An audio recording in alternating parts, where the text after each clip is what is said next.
let's wrap this up, Aaliyah and Dr. Ruth. What is the message? How do we bring home this message today as far as choice and 72 million to 85 million and everything that we've discussed and what's happening on the internet and what's real and what's not real?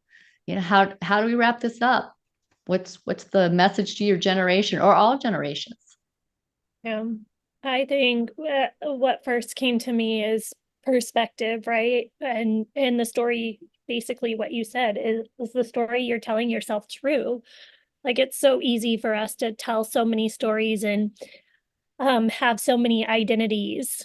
And it's just like taking a step back and understanding, like, is the story you're telling yourself true? Because I told myself a lot of stories and it was so easy for me to just be angry at my mom and tell myself so many stories. And then it's just like um, being able to step back from those stories and stop listening to those voices and just understand more of a perspective. So being willing to understand the other person's perspective. Yeah. Dr. Ruth? Sorry about if you heard dogs barking, I had to mute. Um, yeah, I would just reiterate what you both are saying to um, work on your own healing, wherever you are in that. And Lisa didn't ask me to do this, but I'm going to say it again, that her course, if you're not in it, is a very good path for healing. And it was for me. Um, I'm able to do a lot. I know a lot, trained a lot, so I can do so much for myself. But I'm limited, and just having gone through the course helped me look at other things that I wouldn't have been able to, and um, understand where and think about where my mom or dad, either one, both, um, what they were going through and how that impacted me. But it's still up to me now to work on me. Nobody else can do that. Nobody can tell me what to do. I have to make the choice to do that. And I do it every day. It's not something you just learn and do and it's over. I've had a couple things I told Lisa that triggered me, and I immediately went right to level one thinking, but I was out of it in just a minute. Before healing a lot of things, I would have been in it for a long time. Um, and not understood where it was coming from, what was happening. But now I'm just at a different place, and it's really feels good to be there and to recognize what happens. So you got to, the time is passing. Take advantage of what's out there for you to grab onto and heal. And it just helps on so many levels, right? I mean, because it gives us that strength to deal with just the world around us. Yeah. I mean, yeah. And, one thing that you're kind of referring to, and we talk about a lot in our community, is people will say, gosh, I'm back in level one again. Level one being the victim, being so hurt, the sadness, the shame, the regret. And what shifts and what change is our consciousness. So when you're a victim is when life is happening other than you think that it should be. Consciousness says, I'm being a victim right now. Why am I sad? What am I ashamed of? What's the message here for me? What's the inner work that I need to do? There's a big difference between being a victim and consciously just taking a look at what the emotion is and what it's about, what's behind it. Thank you. It was a great conversation, but let's bring everybody else into the conversation. We have a few minutes here. Lisa, I wanted to jump in. Listening to Aaliyah's perspective was like listening to my daughter. Listening to her talk about her journey from growth and development, all those classes that she's taken. I could just, you're my daughter. this reminds me a lot. My daughter's 30 years old, and I'm in the community. I'm on the Wednesday immersion call, and I'm doing a lot of work. So I'm grateful to hear your side of it, and how your journey from, focusing on yourself, and you needed to do that. That lets me know where my daughter is, and I appreciate everything that you've said. Yeah. And we're listening. Yeah. We're working on ourselves. Good. Yeah, it's important. And I had to accept that. I'm glad to hear that you're working on yourself, because I had to accept the fact that, like, when my mom and I were working, we read Gifts of Imperfections together. And that was the closest I ever felt to her, because we were by Brene Brown. Such a good book. And we were able to like have like weekly check-ins and stuff like that. So just know that like the healing journey together is real, and it brings you closer. And so the fact that I was able to have that moment in time with my mom was really important to me. So it's good to know. And I think that's so important, Aaliyah, is that it doesn't have to be this hard thing. It can be something as simple as you both reading a book, sharing, both sides, what comes up for you, just listening. It's so simple. And yet we're making it this whole big come to Jesus therapy thing. And who wants that? Nobody's going to come back for a hard conversation. No one is. So we have to start changing the narrative. And if you want to reach out to a parent or a child, maybe share this link so that they kind of have your context behind what you're trying to say. And that, hey, let's pick up someplace else. The relationship's never going back to what it was, Right. but you can create something new. Well, that was going to be my question, is how do you begin then to have them have any form of communication with you when you've tried and nothing seems to work? Okay. I can speak firsthand to this. Mm. Consistency. What I mean by that is that you show up with consistency. So any contact that you've had, any emails you send, any text message that you send, they have to come from your heart. If you're sending mixed messages, if you're saying, hey, come on, we need to talk, or why do you think there's something wrong? Why do you think I need to apologize? Why is this my fault? And then, oh, I love you, sweetie, honey pie. It's your birthday. Happy birthday. I'm sending you a gift. Do you see that inconsistency? My daughter experienced consistency from me. Okay, not in the beginning. Okay, in the beginning, I went down the black hole like everybody else, and I'm looking for answers, and everyone's saying, write apology letters. And I did that, and I read back those letters, and I'm like, this is awful. These are pathetic. This is not who I am. And I don't even know what I was apologizing for. And there's so much shame in those letters that it's just not healthy. It's not good. And from listening to Aaliyah and Jillian for a year, what I realized is the message I needed to send was exactly how I felt about my daughter. I love you. And this is interesting. Dr. Ruth and I did this at the exact same time. This was just a couple of weeks ago.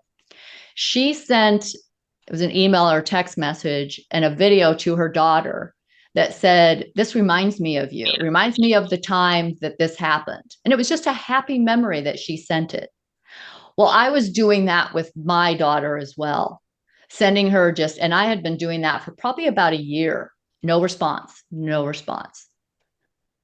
So it's their estrangement. It's not our estrangement. Don't buy into this thing called estrangement. Don't buy into this message that the internet has you believing all parents are abusers and horrible people, because that's not real. That's not true. But that's the messaging, isn't it? So you show up with your consistency. And Sue, when you do this and you don't get a response, and you don't get a response, and you don't get a response, it's easy to believe those stories now. They must be true. Your kids must hate you. You must have really done something bad and wrong. And that's when you go deeper into doing your work. because we don't know. We don't know what they're thinking. We don't know the answers to that. We don't know what they're going through. We have no idea. So we start filling in those spaces with our insecurities. Does that make sense? Mhm. In one word, consistency. Be the loving parent that you are, no matter what. Let them see that. And that's why my daughter responded. Can I add to that, Lisa? Yeah. And say that because we did this, when you write something, don't send it right away. Wait 24 hours if you can, because you probably are, when you first start doing this, going to do it out of emotion and not thoughtfulness. And I don't mean unkindness or anything like that. I'm just like, you have to really, you're going to write something, you're going to think it's okay, but I would run it by somebody too, if you have somebody that you can read it to and see if there's anything in it that needs to be left out. More likely it's something that's going to be left out, not added. So might require a little editing. And doctor, this being nice, she's talking about me right there, because the first letter I wanted to send had my stuff all over it. And I reached out to her and I said, tell me I can send this. Tell me it's okay. And I knew it wasn't okay. I knew it had my stuff on it. And she was like, well, this little part was, it's kind of not right. And I'm like, yeah, the whole thing's not right. I said, yeah, I'm not sending this. Yeah. Waited a couple days until when the message is right. Yep. When it's coming from your heart and it doesn't have a dig attached to it. It doesn't have an ulterior motive attached to it. And if you can't tell, do not send it. Yeah. Do not send it. And don't send it when you're angry. Don't send it when you're hurting. Mm-mm. Do you think that as time goes on, it gets the estrangement or the person that's like my daughter, is it just becoming more normalizing for them to keep this, you know what I mean, going? Because I feel like as time goes on, I feel like it's just getting further and further and further away, where I'll never be able to have a relationship with her again. And that's just how I feel. Like, I just don't think that she's gonna just one day just respond to something. But I don't know if there's a time frame on that, Aaliyah, or is this,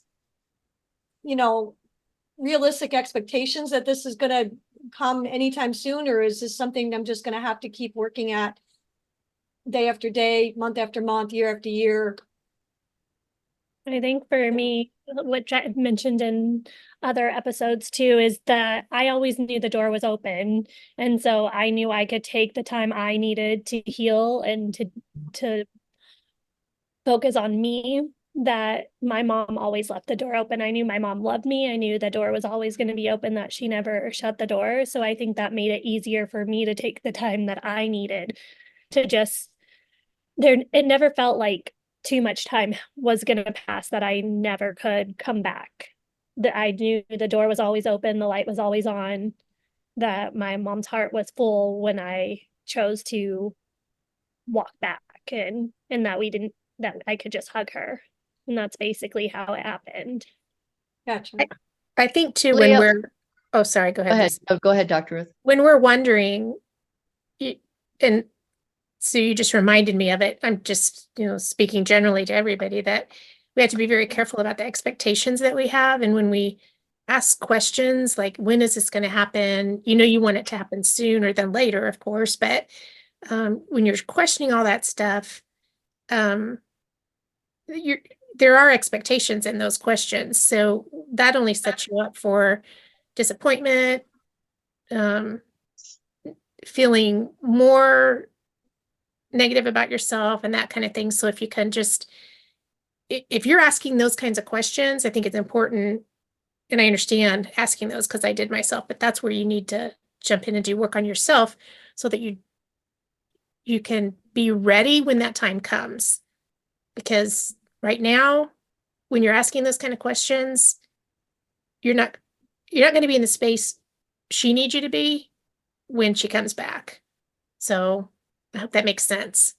Having gone It through does. it makes sense to me. Yeah.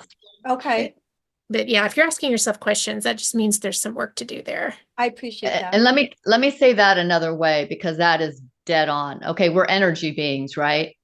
So your daughter comes back and she feels your energy of like, oh, thank goodness you're back. I Yeah. missed you. There was a void, there was a hole. And that is exactly what Aaliyah and Jillian have been saying. It's like, I can't Yeah. fill your voids anymore. I'm trying so hard to figure out myself. And there's so many voids in the world, and I'm not measuring up. Mom, you're too heavy. I cannot carry you. Yeah. There'll be another pushback, another estrangement. It won't be Okay, good timing. And these reunions, okay, now we know estrangement, the statistic is that estrangement does not last a lifetime. Okay, so we know this now. But we don't want that reunion to look like more work, Mm-hmm. because nobody's coming back for that. Nobody's come, and Jillian and Leah just said in our last conversation, they gravitate towards their friends who are easy. We all do that. We all like the people in our lives who accept us for who we are, who don't challenge us, who don't make a big deal out of something when some stupid thing happens. Those are the people we like being with. The only way as a parent you can get to being that person is if you heal yourself. You've got to heal yourself. Otherwise, we don't realize it, but we're always looking for validation outside of ourselves. And we don't even know we're doing it.